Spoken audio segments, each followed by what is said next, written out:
Friday, October 5. This is the news on PBCJ. I'm Simone Absalom.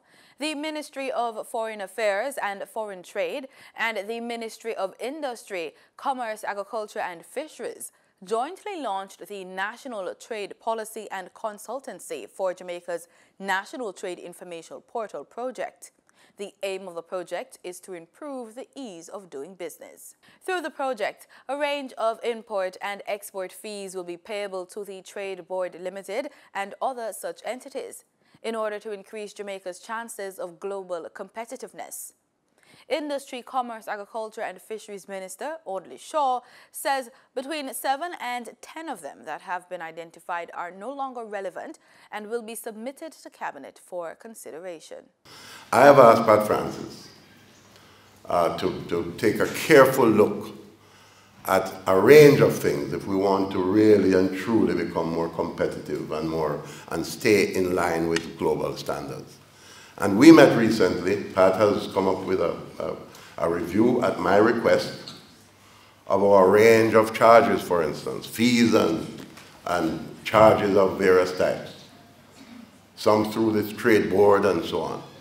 And we have already identified a number of import and export fees that we consider to be no longer relevant. And therefore I'm going to put it together as a cabinet submission, take it to cabinet. What is no longer relevant must be removed, taken out. That is part of building competitiveness. Both policy initiatives are the result of collaboration between the Industry, Agriculture and Fisheries Ministry and the Foreign Trade. Chairperson of the Trade Facilitation Task Force, Patricia Francis, noted that the fees being targeted are for low-risk products which would not need a permit to be brought into the country. Meanwhile, Shaw noted that the National Trade Information Portal is essential. It's important to also reiterate that the Jamaica Trade Information Portal is an essential and a complementary piece of a larger ongoing thrust, which includes the National Electronic Single Window and the work of the National Competitiveness Council toward improving the country's rankings on international indices. An online platform, the portal will help to improve the predictability and the transparency of the country's business environment and will provide foreign and domestic investors with quick and timely access to trade rules and regulations. Scotiabank Jamaica is reporting that incidents of credit card fraud involving customers are not widespread.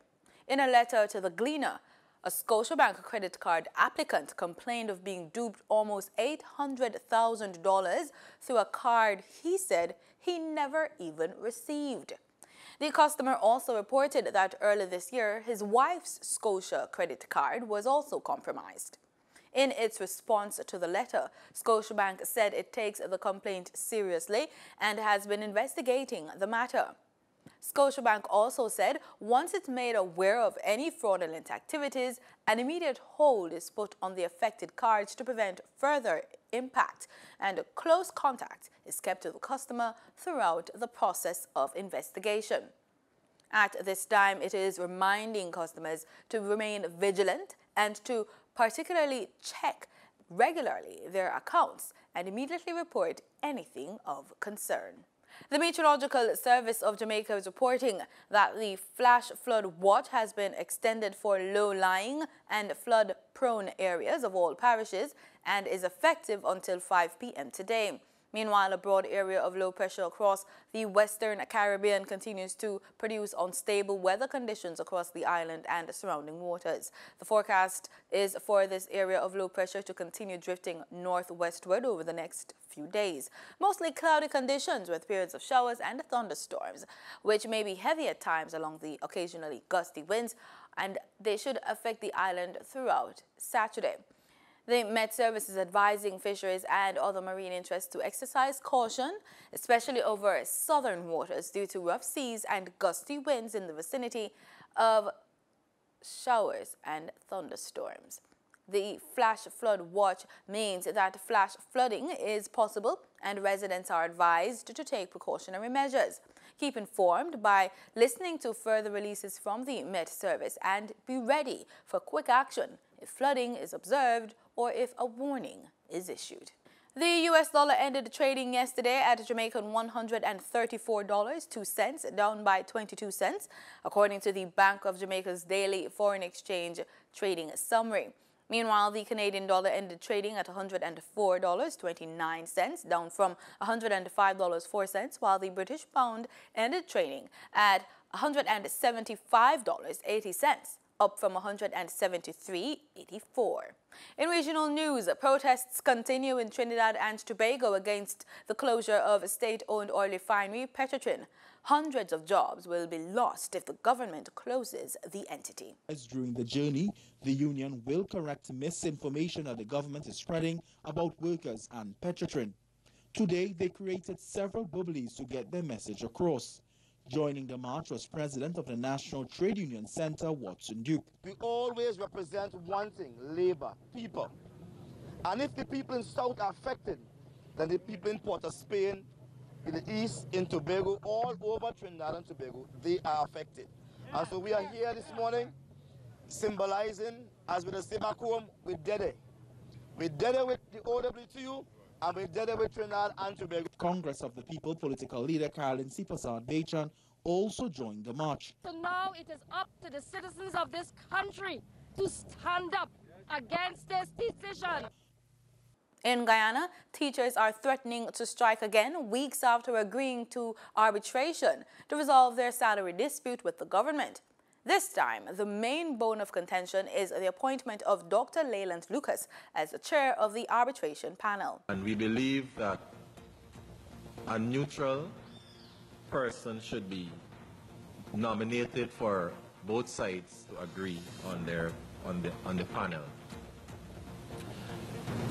I'm of the view that there is some sinister plans afoot to thwart the process and not to allow fairness and equity to prevail. I believe we're going to have a significantly larger amount of support for the fact that if persons were in doubt as to what we were up against in the first instance, they have been following in a keener way the events that unfolded with the minister with responsibility for labor and how he has acted. And more persons are saying to us, we believe that these folks don't have any intention to address the concerns of teachers. So we expect more persons, more parents. We expect a lot of support from the community in which the strike action will be the actions will be taking place. We expect more support from teachers from all across the region. So I believe it's going to be bigger than the last time.